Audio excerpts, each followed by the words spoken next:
All right, welcome to the next LarpCast. Thanks for downloading, liking, subscribing to our newsletter on LarpCast.com. In today's episode, we have an actual guest. That's right, ladies and gentlemen. And it's a girl. Yes, that's again astonishing. I know. Kim Yeah. Adkins, we are talking with you live here Thanks right to now. you. Kim is one of the backbones of the LARP community in Wisconsin. We have collaborated over many years putting together fun games for people in Wisconsin and around the country. Kim, tell us a little bit about yourself. I'm a nerd. I'm an author and artist, and I can't say no, and that gets me into more trouble than I realize. I see that you guys are doing some new videos on the YouTubes. Tell us a little bit about that. Yeah, my husband's been doing Middle-Aged Man-at-Arms. He's kind of going to all sorts of, Middle Ages stuff. So, I mean, not talking, Middle Age like 40, 50. I'm talking like, 14th century. And kind of showing how the living history side of the LARP, where you're actually going out, you're documenting everything. It's not just alive, but starting to thrive and getting a lot more popular. Yeah, and the middle age thing is kind of a fun play on words too, right? I mean, Oh yeah, he had it middle-aged man, and then he's like, you know what? I'm just gonna add arms because that just sounds fun. Yeah, so people when they watch it, they don't know if it's a middle-aged man because he is, or Middle Ages as in the Middle Ages, which it is. So it's all right. They're all right, no matter what they think. They're right. That's the best type of right. Isn't that called like a double cohedral or something? It's got some fancy word. I don't know. Dodecahedron, my mouth shake. I don't know. It's fine. And then you yourself, so you guys are making your own garb, your own historical reenactment gear, as well as making books. I mean, you are like lots of irons in the fire. Oh, yeah. I mean, like I said, I kind of can't stop doing things. I've got books going out now. I've got Stan Bubble, Evil Overlord MD. Just hit the shelves under my own name, self-publishing. I'm going to be building up my own company. I've got Genesis set up to start doing pre-orders in 3 days. I've got 2 other novels I got to finish up for this year. I do historical glass painting. So I'm next to my desk right now. I've got 5 pieces that I got to finish up on my desk. It never stops. And your phone is like vibrating off the hook. You're like busy. Yeah, it is. That's good. That passes the time, right? It does. I wish it would be a little better, but it does.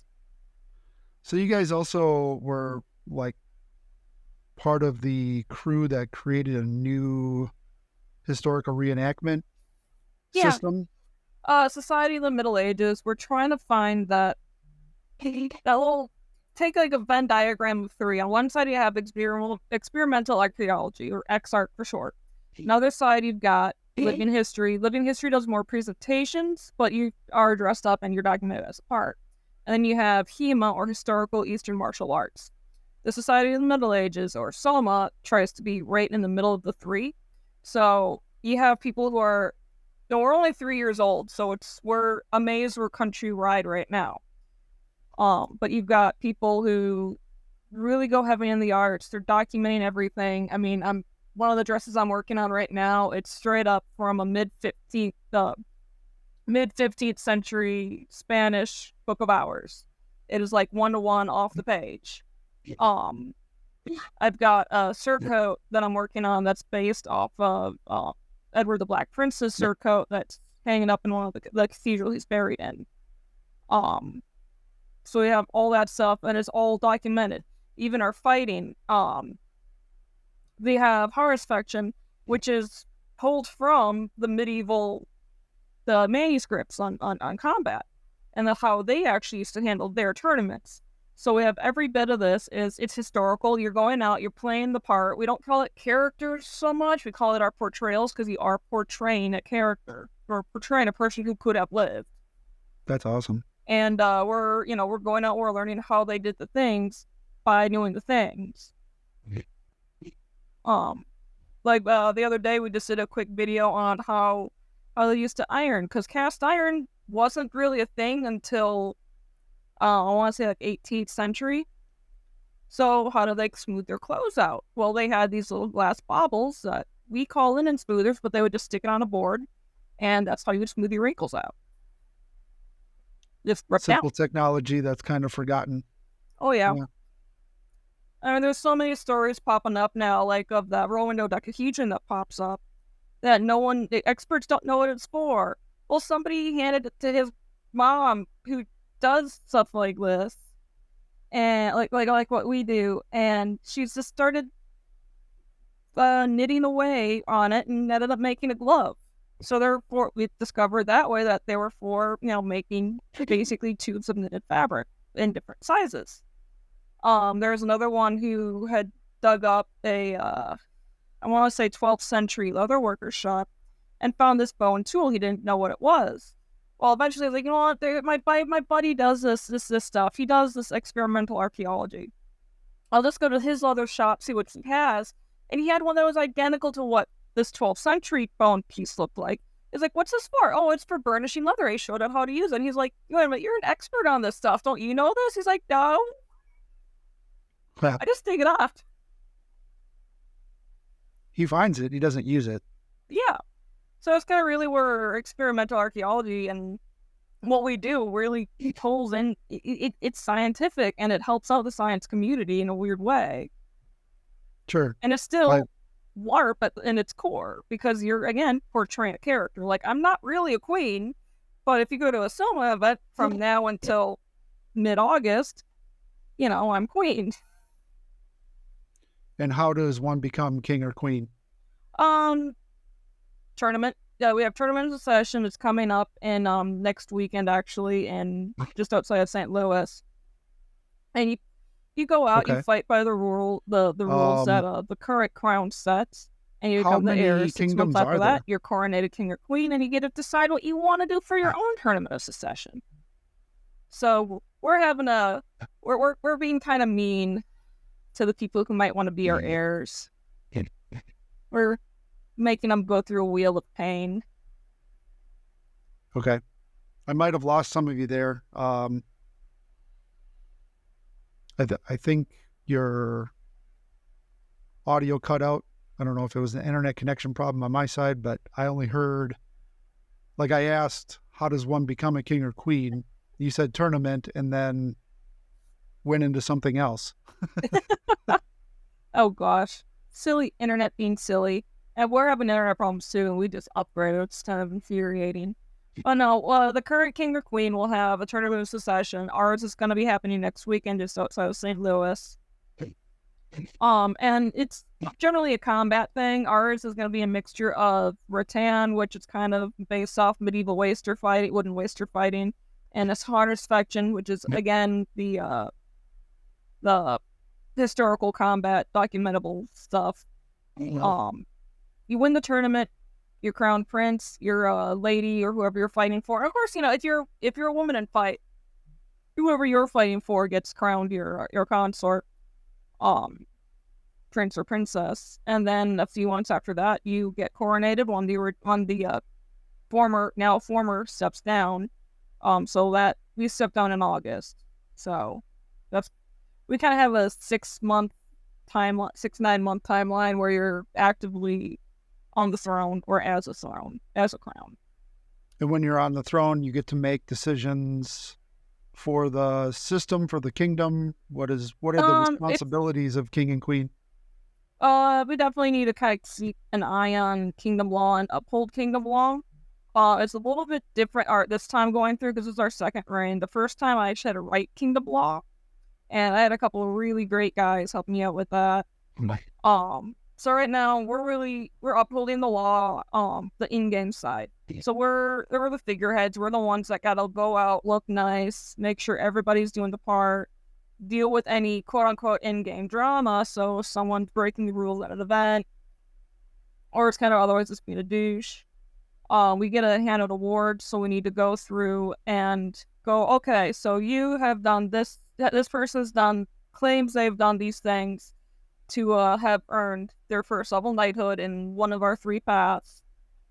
We go to the clerk's office, make sure they double check, make sure all the T's are dotted. We have a scribal guild, so like, okay, you guys, we don't have any blanks. Do you, any of you have anything we can use for the support for this person? This is what they've done. So it's a lot of management more than anything. Making sure things are getting done, things are getting out to people on time. Making sure everything just runs smoothly. Okay. And like anything with management, you can have good managers, you can have bad managers. So Right. It's really up to you and your advisors to make sure you do a good job. So I don't think we caught this. How many kingdoms are there? Right now in That's right. Soma, 1. One. Okay. We're only 3 years old. In May we have our first principality tournament. Down in Texas. So the province of Solumbria is going to become the Principality of Solumbria. So I get to go down and oversee that. So with it being 1 kingdom right now, one of the other kind of requirements of the job is travel. So Yeah. I get to travel for basically a day event from Wisconsin to Texas and then back. I've seen you and Scott like traveling all over the Midwest. We really have been. He was just down in Oklahoma. I was supposed to be out in Pennsylvania that same weekend, but I had real life catch up to me and I could not make it, which kind of made me upset. I've been looking forward to that event for over a year. Thanks. So it is a lot of travel, and especially right now, again, with it being 1 kingdom. As we look, 20 years down the line, we're split up to 4, maybe 5 of different kingdoms. It won't be so bad, but right now, How many people do you have in the system, roughly? I think we're nearing 300 paid members. It's kind of hard to track exactly how many actually come to events that aren't paid. But we're getting pretty consistent 50 people events right now. Okay. I think our largest was going on 75. I might be wrong on those numbers, but I'm pretty sure it was relatively close. And everybody coming into the game, I mean, this is like ultra high immersion, right? I mean, everybody's got period garb and historical armors and weaponry. Generally. If you're coming in as your first time, we do have we have whole offices built to have loaner equipment available. So if you're coming in, you don't have any of the nice historical clothing, well, we have loaners for you. We'll find something that fits you. Quite a few of us bring a couple extras just in case as well. So it's a very friendly and inviting space, especially if you know you're going to something, you don't have anything. Just message ahead of time whoever's in charge of the event, or your local hospital, or if there is one, and go, hey, I don't have anything. I would like to participate in this or this. For the upcoming TOS, right now, for an example, we have the group that's hosting it has kind of a shortage on throwing axes for throwing weapons, a live throwing weapons competition. And so they've put out to the rest of the kingdom, hey, if you've got spare throwing weapons, if you can bring them to loan to someone else, because we have a lot of new people who are expected to show up this next weekend. Okay. So sharing and definitely helping out is a big component to what we've been pushing overall society. And now there's more to do than just combat, right? I mean, you're taking on all of the different specializations and things that happened historically. Yep. Can you talk about some of the other aspects of the system, such as your heraldry and Yeah, we've got arts and crafts and that kind of stuff? we've got 3 different kind of paths that you can go through, and you get knighthoods for each one. And that's, combat, which we've been talking about. You've got the arts or crafts and trades, as we call it, and then you also have service. So with crafts and trades, you can come in, you can study art, you can do art stuff. You can show off what you've made. No, I lost We you again. have the guilds. That time I So could you make the can, if you distinction want of to when you be went away anything because specific, you oh, can. there you are. You're back. I'm Okay, back. you Oh, just did I drop? you dropped off again. Okay. Rewind 30 seconds. I don't have a timer in my head. So you have the 3 paths with the knighthoods. So you have the combat, the service, and the arts, the crafts and trades. With crafts and trades, you can come in, you can do arts. I mean, you don't have to do just one. You can do all 3 of all the paths that you want. Crafts and trades, we've got the guilds, and so if you want to specialize in one thing, like we have a clothier's guild, we have the scriptorum, which is our scribal guild. So if you love the scribal arts, you just love that little heart-shaped book of hours that was made, and you want to try and make one of those, that's the place for you to go. They have the resources to help you out. They have people to help you get started, teaching, everything. We've got the heraldry guild. So if you want to be a herald, you want to learn how names were done in the past and help people kind of find names that are acceptable. Find the heraldry, so the coat of arms that someone would have. So like mine is purple with a white seashell and the white border around it. Getting that all passed and making sure it's historically accurate and documentable. And right. There's more guild, like we have a metal workers guild, a leather workers guild, a woodworkers guild, and they're all done with period names as well, historical names as well. Like our historical clothiers guild, to really or impression guild to really help your portrayal soar is the Guild of Saint Syracuse. And our scribal guild is the Scriptorium Luminis. Things like that. And then you have the 3rd path is service. So the arts aren't really interested, because maybe you have, some problems with your hands. You can't really do arts. You can't really do fighting.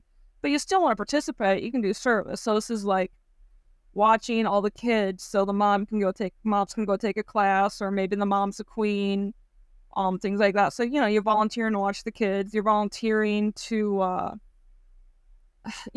do retinue for the crown. So you're helping with their travel plans, volunteering in the kitchen, helping with feasts or anything because you're a darn good cook.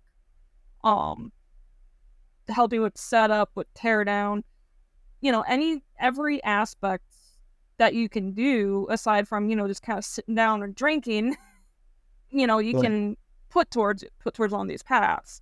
And we do have a brewers guild too. Can't forget the brewers and printers. Probably one of the most important. Oh yeah. I mean, I'm part of that one too, but heck yeah. But yeah, so I mean, there's really every aspect of medieval life we've got somewhat covered. We've got people who are experts in illnesses that have occurred. So if we have a lady who's an expert on different 18 plus content of in bedtime, and there is some interesting conversations that come out of that. So there's okay. Yeah. We can leave that PC right now. That's good. Yeah. So what's the website for the SMA? SMA-inc.org. Okay, we'll put it in the show notes as well. Awesome. Being that you have a busy schedule and you're always doing so many different things, we'll probably have you on as a guest again to talk more about the stuff you've authored. Maybe we can go back over a glass of mead and talk about some of the things that we've done with the old Myths and Legends system. Oh God, yeah. I mean, there's just so many things might like that we've learned. Look, for Myths and Legends, we didn't want old Myths and Legends to die, and so we used the foam rules as a basis for our foam combat in society. The Soma. That's awesome. We didn't we want to keep it as much as we can. So we're like, you know what? We kind of got the start going now. Let's kind of refine it, bring it a little bit more to the harness fetching side. But a lot of it's myths and legends will live on as much as we possibly can. Right on. Our local castle even is called Nordhaven. Yes. We got it passed. That's awesome. We have tried to, Robin and myself and a few others have been trying to put together a Vicentia LARP game that would be very, very similar, but more like Myst 3.5 before it got really big. And we have a LARP group here again, and I got probably half a dozen people already interested in doing weekly practices and that kind of stuff. So I'll be trying to put the past LarpCast Tavern Talks up from the last 9 seasons and put it all on LarpCast.com. And then I don't know what we're going to do with LarpCraft. I think it's just going to be like a splash page. And then we could just like link it to SMA and Vicentia and any other LARP group that wants to be on there and just like, hey, here's what this game's about. Go to their website here, boom, and just make it like a directory listing, I guess. But yeah, it was really, really nice talking to you. And this is like literally a test. We just kind of all came onto this podcast program and we're just pushing buttons and trying to figure out how it works. So this seems like it would work pretty good to continue to look at, character and role play development and how games are developed and how people in society have changed over the last few years and how LARP has changed over the last few years, as well as reenactment and, between all the different genres to kind of study and try to work collectively as a community to bring people together and get people to each other's games and to explore all the cool new things that are coming out with live action role play, reenactment, etc.